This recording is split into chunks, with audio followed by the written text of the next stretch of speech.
everybody again. I'm just going to share my screen and hopefully you can see this. So today I want to talk to you a little bit about one of the projects that I've been involved in here at the University of Waikato, where I work in New Zealand. And this is a lovely screenshot of the campus where I work. And the city where the university is called Hamilton. And Hamilton is located about 2 hours drive from Auckland, which is the biggest city in New Zealand. Auckland is very famously known for its yachts, and Hamilton is very famously known for its ample farmland. We have the headquarters of Fonterra, which is the biggest company in New Zealand, which is an agricultural company dealing with a lot of dairy farming. And we also have some very nice gardens. So if you do have a chance to come to New Zealand, I warmly recommend you visit. Now, this particular project is done in collaboration with my student, Jessie Burnett. She is beginning her master's thesis this year, her dissertation, and she will be continuing some of this work using the same data that I'm going to talk about now.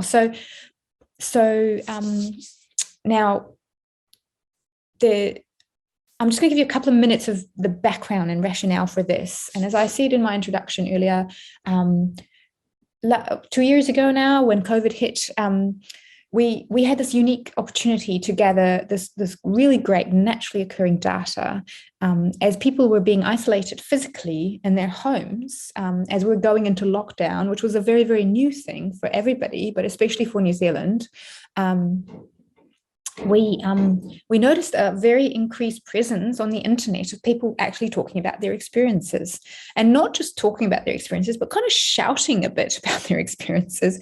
And suddenly everyone was a bit of an expert, right? And so there was a lot of commands and directives, and this is what we're looking at here. People directing, instructing others to do things. You stay home, wear a mask, don't go out if you're sick, or even just simple things like take care and be kind. Be kind is this thing that we find quite a lot. And so we were looking at Twitter just simply because it is openly available, and using the API interface, we were able to collect lots of data. And directives were a really interesting construction because this idea of instructing people, on the one hand, it's a kind of grammatical notion. So syntacticians are interested in directives because they want to know how the language allows the structuring of a directive, and often it's linked to imperatives. But also pragmatics analysts, so pragmaticians, they're also interested in directives because a lot of the time, it's not communicatively friendly to go around telling people to do this and that, right?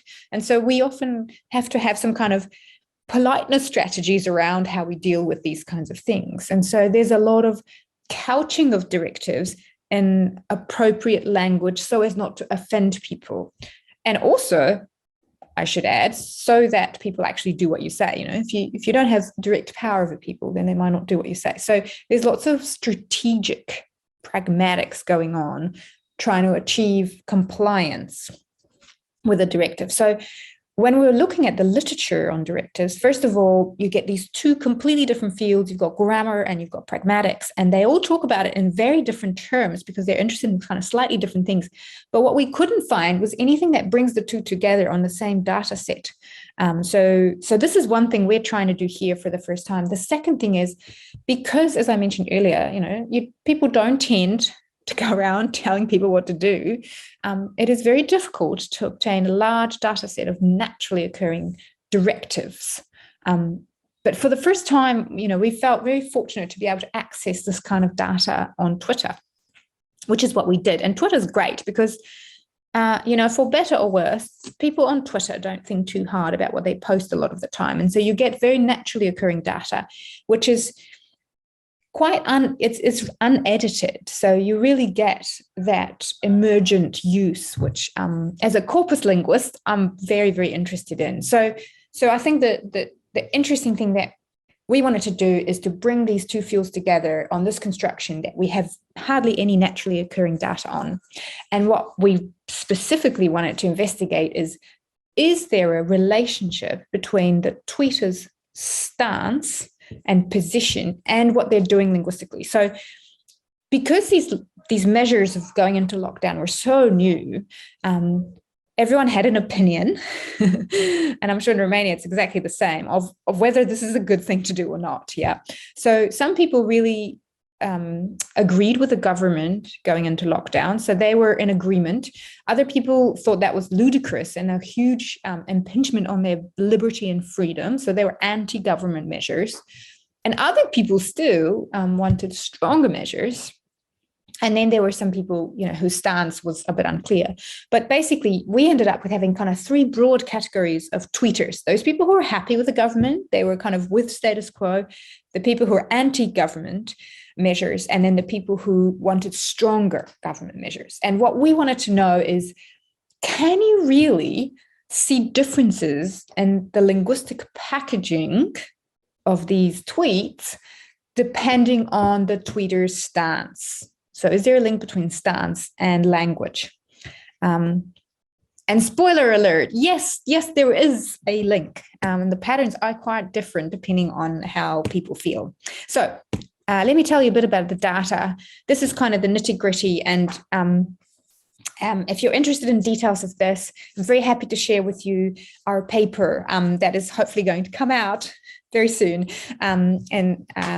But just as a quick overview, we collected lots of tweets. We collected all the tweets by following a hashtag, all the tweets that we could, I should say. In the first year, 2019, this is so by following hashtag Covid19 NZ for New Zealand, and any variations with capitals or small letters or in between things, combinations of small and capital letters. We got lots of these tweets, too many to code manually, too many to annotate manually. So we chose randomly about 1,000 tweets, 1,001. We basically looked each month. We wanted one from each day, I think. Jessie chose them, and we try not to make any assumption. We didn't read them. We just kind of sort of would pick this row and that row and that row quite randomly. They come from a variety of users, The hope is that they represent New Zealand views or people who are connected to New Zealand, hence the hashtag Covid19NZ. And then we wanted to look for directives. So these are things, once again, that are basically instructions, things that instruct the listener to do something, or the reader in this case to do something. And the first thing we noticed was that one tweet can have multiple clauses that are instructive. So this example here, keep calm, wash hands, and don't be racist, contains essentially three. If you split it into clauses, you get keep calm, wash your hands, don't be racist. And so we analyzed, for each tweet, we analyzed all the clauses that are directives inside the tweet separately. Now, from our sample of about 1,000, it turned out that roughly half of them contained directives. But as I say, because some tweets contain multiple directives inside the same tweet, we ended up annotating 709 clauses. And we annotated these for a number of properties. And I'm not going to go into all of them, but the important thing is we wanted to know the stance. How does this person feel about the government? And it's pretty clear from reading and some of the links they put in how they feel. We wanted to know, are they trying to be polite? Are they trying to be mitigating the force of the directive? So we coded politeness strategy using Brown and Levinson's theory of politeness. And then we wanted to know something about the grammatical structure. What kind of clause type do they use? Is it the typical imperative, or are there declaratives and interrogatives? And we wanted to know the kind of verbs. Are there auxiliaries used, and if so, which type? And then we wanted to know something about the subjects. Okay, so sometimes in imperatives or in directives, I should say, you can have explicit subjects like "you over there, stop that," right? Or you could have a vocative noun phrase like Jacinda. Jacinda Ardern is the Prime Minister of New Zealand. Jacinda, stop being totalitarian, or something like that, right? So we wanted to know whether the subject was explicit, whether it was expressed through a vocative noun phrase, and for the explicit subjects, whether these comprise individuated or non-individuated addressees. So, is this a whole group like New Zealand, wake up to the situation, non-individuated, or is it Joey at number 5, Common Street, stop being annoying, something like that, right? So there was all this kind of stuff we wanted to actually annotate. And some examples were really tricky, okay? So I don't want to go into a lot of the details. As I say, we do discuss this in the paper, but I just want to flag up for particularly the pragmaticists and the communication studies people in the room, this was tricky. And generally we took a very cautious approach. And if we didn't feel very, very confident that this was a real directive, we didn't code it as such and we took it out of the data. We did include some very tentative indirect directives, which might sound like a contradiction in terms. So things that were very, very mitigated. Yeah. So things like please, things like could you please stay home and be kind, just be kind, things like that. Not very directive, but there is an implication of an instruction in there. So as I say, it was tricky at times, but we double coded all the data. So Jessie went and coded everything, and then I went and coded everything else, and we discussed the problematic cases, and we had pretty good agreement between us.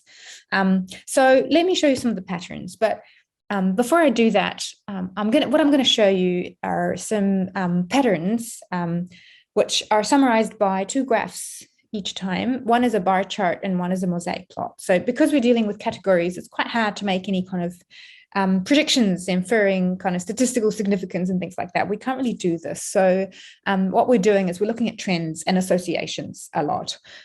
So the bar chart on the left shows you kind of how the chips fall as to, in our data, how people feel about the government measures. So on the x-axis, we always have the stance. So the first bar is always going to be the anti-group. And in future graphs, we keep this the same. The second one is the pro-government measures. The third one is want stronger measures. And then the last 2 are not so important. They're people who either didn't express a stance at all. They were just informational in some sense, read this thing, but didn't tell me how you feel about the reading. And then unclear tweets that we couldn't. There was some kind of stance there, but it was very tricky to figure out exactly where they stood, or we didn't have enough context around it to know. So you'll see immediately that the middle bar is very, very high. So most people seem to be very happy with the government measures at this time. And so the data is kind of skewed towards those people. The mosaic plot shows you the kind of unusual things going on. And so you've got along the top, again, the stance groups, anti, pro, stronger, none, and unclear. And what you want to look at here is the colors. So anything in gray is kind of what you'd expect by chance, but anything in red is something that's used less often than expect for that stance group, and anything in blue or purple is, and the stronger the shade, the more unexpected it is anything that's used more often for that stance group than expected. So at this particular variable, we looked at the clause, is a directive expressed through a declarative clause, an imperative, or an interrogative. So the typical kind of directive is the imperative, and that is what we find in the data, stay home. Although people could say a declarative, everyone needs to stay home, right? That's a declarative clause. Syntactically, it's a declarative, but pragmatically, it expresses a directive. You're trying to tell people what to actually say. Let me just turn on some lights, yeah? And so then you have the interrogative, which could be some kind of softer version of an imperative, or maybe a plea, like, would you mind staying home? It's not really asking people, do you actually mind or not? It's saying, yeah, stay home, right? And so, or it can be asking people, but in the tweets that we coded as directives, it was clear that these were not real questions. They were essentially instructions. And what you see is, first of all, the imperative construction is the most prevalent, which is kind of what you expect with a directive, the clearest instruction form. But also you see that the most kind of unusual things are happening in the stance group that are either want stronger measures, mostly, or are anti-measures, anti-government measures. Most people who are pro-government measures just don't really use declaratives or interrogatives much at all, less than expected. The people who want stronger measures in particular, they're distinguishing themselves by using much more declarative and interrogative, the more unusual ways of expressing directives. And again, another spoiler alert, the people who want stronger measures, they do the kind of more unusual things. So we noticed that the stance that the tweeters had really was linked to a different linguistic packaging. People who had a stance that was either anti-government measures or wanted stronger government measures, so some sort of opposition, those tweeters seemed to package their directives in a different way to kind of the status quo, and quite different to what you might expect. We looked at the different verbs that people used. So again, you can utter a directive by just saying stay home. That's the main verb, stay, captures the directive. But you can have something like, let's stay home. And then you have an auxiliary, let. Or you could have a modal. Why don't people just stay home? Why can't people just stay home, right? So can't as a modal verb. Or simply no verb at all. You could have no going out. Well, you've got going out, but no international students was one of the tweets we had, right? And so there's different ways of doing it. And again, the main verb strategy is the most prevalent. And as before, the people who want stronger measures, they're doing kind of the most different kind of, they're the ones that don't adhere to what the rest of the group are doing. And instead of using the main verb more, they're very much into modals. And they often say no as well, quite a lot. And no verb followed by this. Now, an interesting and extremely difficult one to actually annotate for us was the pragmatic force. So we looked at the kind of, if you like, the function. I mean, yes, these things were all directives, but what kind of directive was this? Was this advice? And advice is a bit of a directive. Was this a criticism? Was it an offer sometimes? If you need more information, contact me here. Contact me is a directive, but it's really just an offer, right? You don't have to contact me, but you can. And then there's please, as in, why can't people just be nice to each other? Yeah. And then there's the prototypical directive of just kind of blunt on the record. Here I go, stay home, And then there's the well-wishers, hope you get better soon. For all intents and purposes, that is a directive, get better soon. But obviously, right, the intent is not that you go and do as you're told, but the intent is that you get better. And there's a lot of variation here. I mean, yes, the prototypical directive just has the verb carry out the meaning, like stay home.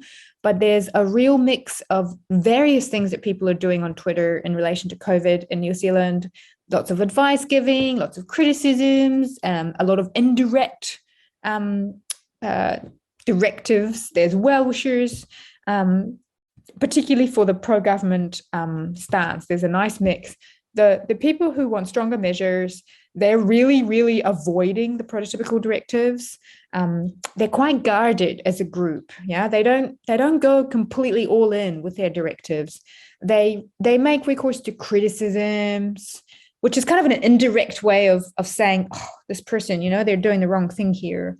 In other words, they shouldn't do that. Don't do that. Yeah, but they don't come out and say, don't do that. They just criticize.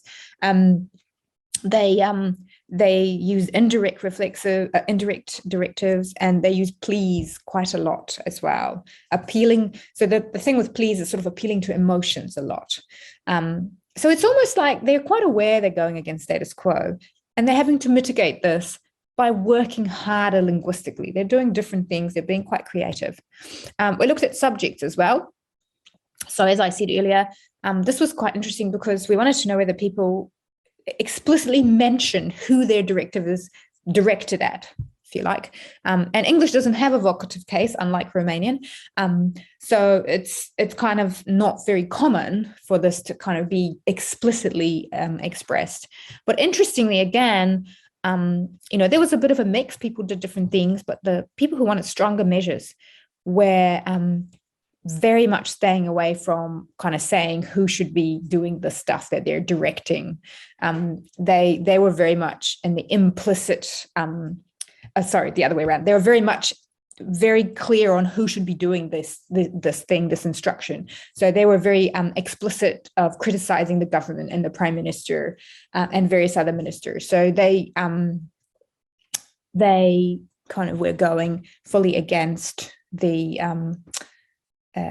status quo there and calling out specific individuals or specific parties that should be acting. And now we come to politeness. Are people trying to mitigate what they're doing? And there were kind of 4 big options according to politeness theory. You can do nothing. You just go straight in, bold, no redress. This is called no redress. You can go on record, but mitigated with either negative politeness or positive politeness. So appealing to face.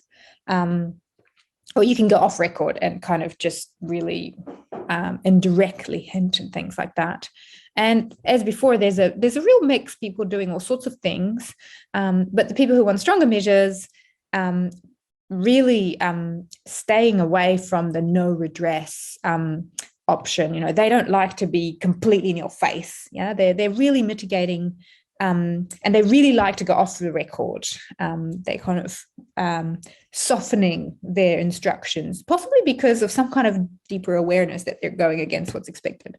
So this is not everything we coded, but it gives you a bit of a flavor of what we were doing. And I've got a table here, and I'm sorry, it's very small, but I'm very happy to share my slides if you want to take a look. What we were hoping to do with the study, because of the fact that we had quite a bit of data, these sort of 700 clauses, we're hoping to get a bit of a notion of what the prototype really looks like. If we take the prototype in terms of linguistic categorization, following people like John Taylor, looking at frequency of use as a bit of a proxy for what is typical of a given construction. We wanted to know, yes, there's all these things that can happen, but what do speakers really do most of the time? And so we wanted to propose kind of a set of criteria that can actually be used in real data, not just in the kind of idealized data sets, but in people's minds, which is what you often find in grammars and other works. Like we consulted Huddleston and Pullum's Cambridge English Grammar, and they have a lot of this. But we wanted to know what people out there on places like Twitter are doing, and using that knowledge to then come back and create a set of criteria for capturing both the syntactic and pragmatic side of directives in the same data set, and something that can actually be applied, that can be operationalized by researchers. So we can make comparisons across languages and across language genres, like between social media platforms and, say, spoken or written English. So in our data, we found that the prototypical directive looks something like this. It's usually an imperative clause, very much like the typical syntactic view of the construction. It has kind of a regular verb and no actual auxiliary. There's no let or modal typically. The verb codes the directive. That's where you look to see that this is a directive in the verb. And it's usually either expressed, as I say, by the verb, and it's a kind of a sort of blunt directive, or it's expresses a plea or criticism. And this could be linked to the topic of the tweets that we analyze. So it'd be interesting to see whether other studies corroborate this or not. Its subject is typically implied. So very much unlike the stronger measures people, most tweeters, they kind of tweet to the world. The world should do this. I'm not addressing anyone in particular here. And the intended addressee is generic and non-individuated and not named. Typically, it's uttered boldly, on record, with no effort to mitigate its force. It's kind of, some people sometimes talk about Twitter as being very shouty. People just say, do this, do that. They kind of feel quite entitled in this platform. Now, interestingly, we found that overall, regardless of the stance that tweeters had, there was great variation. All the actual constructions that we coded, for every variable that we coded, we almost never found that everyone did the same thing. There was always differences in how people treated it. And this is testimony to how we know language to be. It's kind of got the personal touch. What was particularly interesting for our set of data within New Zealand is that we really could see patterns emerging, which show that people's stance did seem to have a different association with what they were doing linguistically. So depending on stance, tweeters did orient themselves to different packaging. In particular for us, those people who wanted stronger measures seemed to be the most ready to deviate from the kind of norm patterns of a directive, the ones I explained in the prototypical directive in 2. So certainly we think that Twitter data can be used to probe to what extent somebody's position and stance can actually be gleaned from the linguistic strategies that are used. And this is interesting as well, because a lot of the time there's an impression out there that, Twitter data is just rubbish, it's ungrammatical, people don't think about it, it's just kind of verbal, blah, this is what I just thought, I'm going to put it online. But it's quite astounding at just how strategic people are. And they do this, I'm sure, just quite reflexively. But it's testimony to how used we are to communicating and to packaging information in the kind of appropriate ways, depending on what we're trying to actually say. So the communicative intent is really important. Okay, I really want to just thank a few people. Jessie, who's my student, worked really hard on this. And she did a summer internship with me, and it really was a pleasure to work with her. And one of my other students, David Try, collected the data using the API. So I'm very, very grateful to him for that. And I'm very grateful to you for listening. And I hope that one day I might be able to come back to Romania and actually be there in person. And I just want to thank you again for inviting me. And hopefully this will open up some communication between us for future collaboration. Thank you. Mulțumesc foarte mult. La revedere!